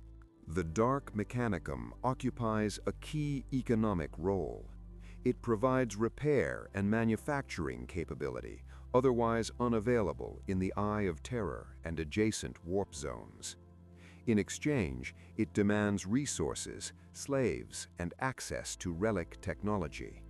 Its forges produce weapons, armor modifications, cybernetics, and demon engines. This relationship is not merely logistical, it is structural. Chaos Marines supply the raiding power that feeds the forge complexes, and the forges supply the warbands with the means to continue raiding.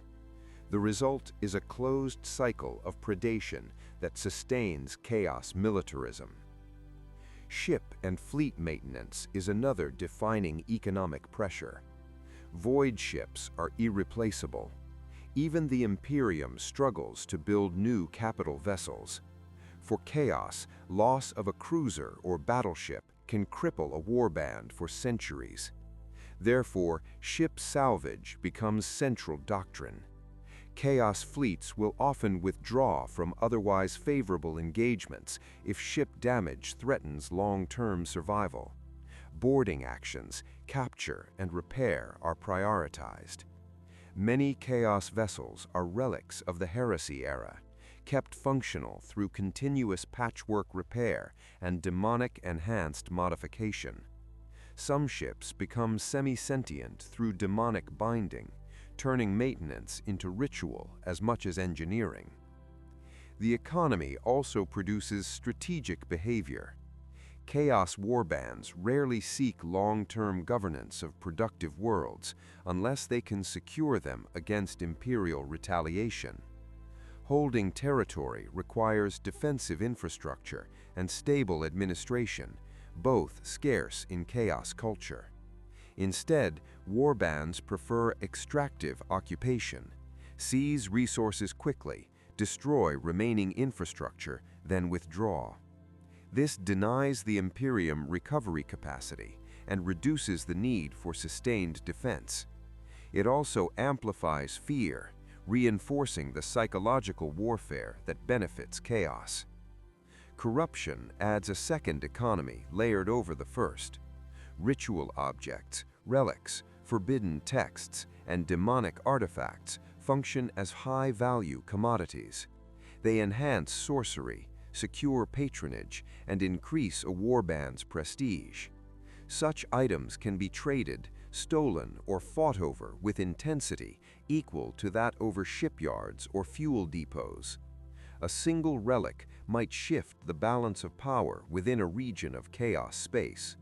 This ensures that warbands are driven not only by material need, but by metaphysical ambition. The Imperium itself becomes part of this economy.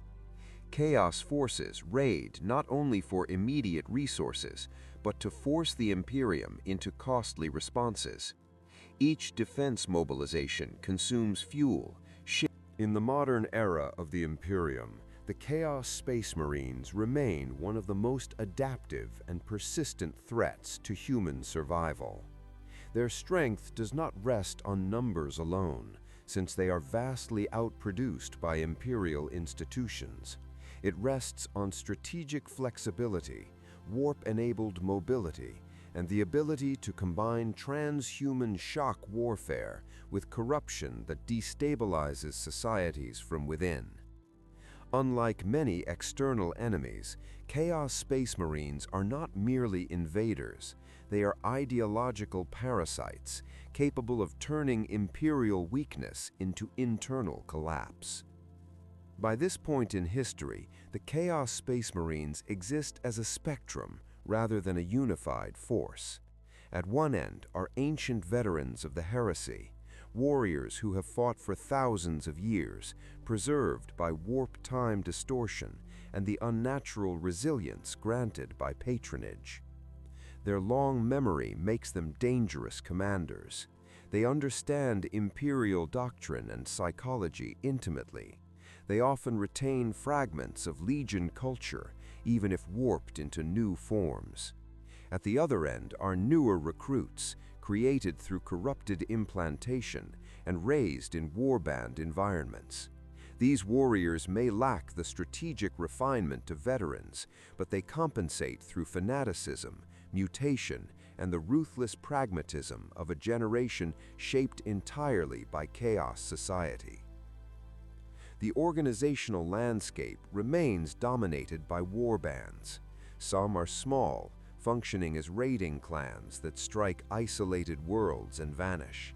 Others are large enough to constitute regional powers within chaos space, controlling fortress worlds, stable routes, and industrial enclaves linked to the Dark Mechanicum. The Black Legion remains the most significant unifying force, capable of assembling large coalitions for major campaigns. Yet even within such coalitions, authority is negotiated, not institutional. Chaos forces cooperate when objectives align, then fragment when spoils and patronage become contested. In terms of tactics, Chaos Space Marines have evolved into experts at asymmetric campaign design. They rarely attempt to fight the Imperium on equal terms. Instead, they choose conditions that multiply their advantages: sudden warp emergence, infiltration through cult networks, and concentrated shock assault against command nodes. Their primary targets are not always planetary armies. They are governance systems. Astropathic choirs, void shield generators, defense command centers, and hive leadership structures are prioritized. By collapsing control, they cause panic and paralysis. The resulting chaos produces opportunities for cult uprisings and mass violence that further destabilize resistance. Sorcery has become more integrated into modern chaos warfare. While some warbands still rely mainly on brute force, Many treat sorcery as a standard component of campaign planning. Warp storms can be induced to isolate regions. Demonic incursions can overwhelm defensive lines. Curses and psychic assaults can break morale. These methods are not simply battlefield tricks, they are strategic tools that undermine Imperial coordination, preventing sectors from acting as coherent defensive systems. When the Imperium cannot communicate effectively, it cannot mobilize its industrial advantage quickly enough to repel attacks. Modern Chaos Space Marines also demonstrate increased reliance on hybrid forces. Cultists, corrupted auxiliaries, and demon engines expand warband capabilities. Human cult armies provide numbers for occupation, sabotage, and mass assault. Demon engines provide heavy firepower and terror impact. This integration allows Chaos Marines to function as the decisive elite within a broader ecosystem of violence. They do not need to garrison worlds personally. They only need to strike and then leave control to human worshippers and demonic manifestations. This reduces the burden of occupation while extending chaos influence. The Imperium's response has become increasingly rigid and extreme. Anti-chaos doctrine emphasizes rapid quarantine, extermination of infected populations, and the deployment of specialized forces. Yet these responses have costs. Extreme repression can create resentment and desperation, which chaos cults exploit. The Imperium's religious transformation into emperor worship has also changed the ideological battlefield. Chaos now positions itself not only as a rebellion against political authority, but as a rival's spiritual order, presenting the warp as a realm of true power opposed to imperial sanctity. This spiritual dimension ensures that even when chaos warbands are defeated militarily, the seeds of future uprisings remain. In the modern era, Chaos Space Marines have also become symbols within their own culture. They are not merely soldiers, they are champions, predators, and living myths of the Long War. Their identity is sustained by the narrative of exile and revenge. This narrative provides cohesion in place of institutions. It teaches each new generation that war is the natural state of existence and that the Imperium is both enemy and proof of their purpose. This ensures continuity even when warbands collapse, since survivors can carry the ideology into new formations. Ultimately, Chaos Space Marines in the modern era represent the persistence of the heresy itself. They embody an ancient fracture that never healed. They endure because they have adapted to an environment where instability is strength. Their society does not collapse under fragmentation because fragmentation is normal. Their logistics are raids. Their cohesion is fear and patronage. Their strategy is the slow exhaustion of imperial endurance. In this era, the Chaos Space Marines are not merely surviving enemies of the Imperium. They are the enduring consequence of the Imperium's own construction, a legacy of how imperial unity was forged through transhuman militarism, personal loyalty, and denial of metaphysical reality. Their long-term impact must be measured not only in campaigns and casualties, but in the permanent transformation of imperial governance, ideology, and strategic psychology. The Traitor Legions became a mirror that forced the Imperium to redefine itself, and the shape of that redefinition has persisted across millennia. The first legacy is structural. The Horus Heresy demonstrated that the Legion system, with its immense autonomous armies and near-royal Primarch leadership, was incompatible with stable imperial rule. In the aftermath, Loyalist institutions were reorganized to prevent concentration of military power. The division of legions into smaller chapters, the strengthening of bureaucratic oversight, and the embedding of doctrinal constraints were direct responses to the trauma of betrayal. These reforms were intended to reduce the chance of another galactic-scale civil war, yet they also created fragmentation within Loyalist forces, complicating large-scale coordination in later eras. The Chaos Space Marines therefore shaped Imperial structure not only through threat, but through the reforms their existence forced. The second legacy is ideological. The Imperium of the Great Crusade promoted the imperial truth and presented itself as rational, secular, and progressive in its own terms. The Heresy shattered that narrative.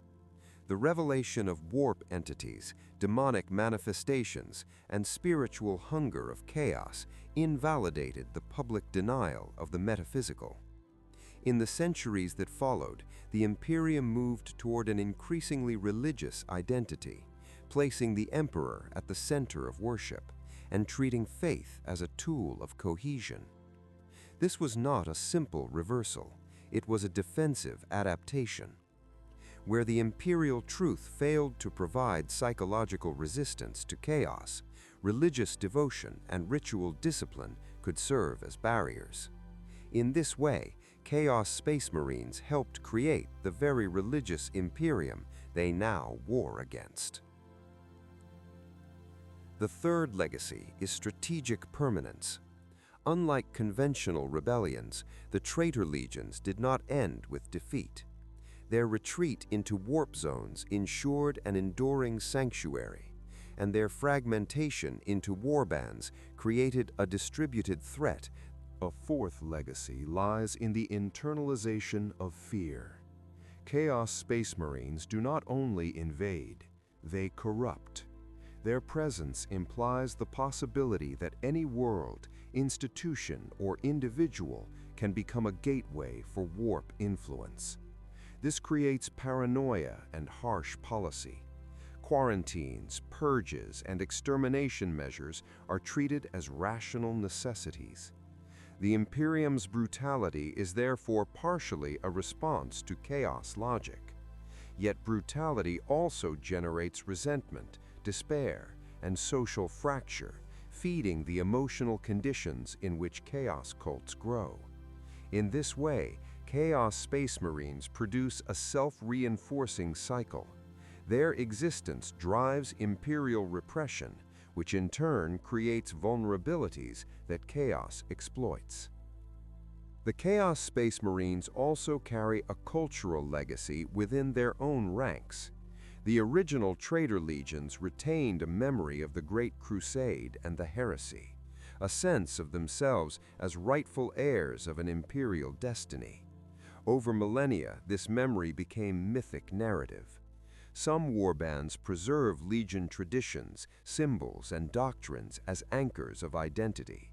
Others discard them entirely, becoming pure instruments of chaos devotion. Yet even in radical divergence, the Traitor Legions remain united by a shared founding trauma, the moment loyalty broke. Their society is built around that moment. Every raid and crusade is a reenactment of grievance and defiance. The Long War is therefore not merely strategy, it is inherited identity. Finally, their legacy can be seen in the Imperium's inability to return to its original vision. The Great Crusade's promise of unified human progress ended with the Heresy. The Chaos Space Marines ensured that the Imperium's future would be defensive, reactionary, and permanently militarized. They are the reason the Imperium cannot demobilize, cannot liberalize, and cannot risk ideological openness. Their existence makes reform dangerous. In that sense, Chaos Space Marines have achieved a victory even without conquest. They have shaped the Imperium into a state defined by siege mentality, where survival replaces ambition. Thus, the complete history of the Chaos Space Marines is not only the story of traitors and monsters, it is the history of a civilizational fracture that became permanent. They began as the Imperium's finest creation and became its most enduring enemy. In the centuries since, they have functioned as both hammer and disease, striking the Imperium's worlds while also infecting its institutions with fear, repression, and decay. Their legacy is the persistence of the heresy as an active condition, ensuring that the galaxy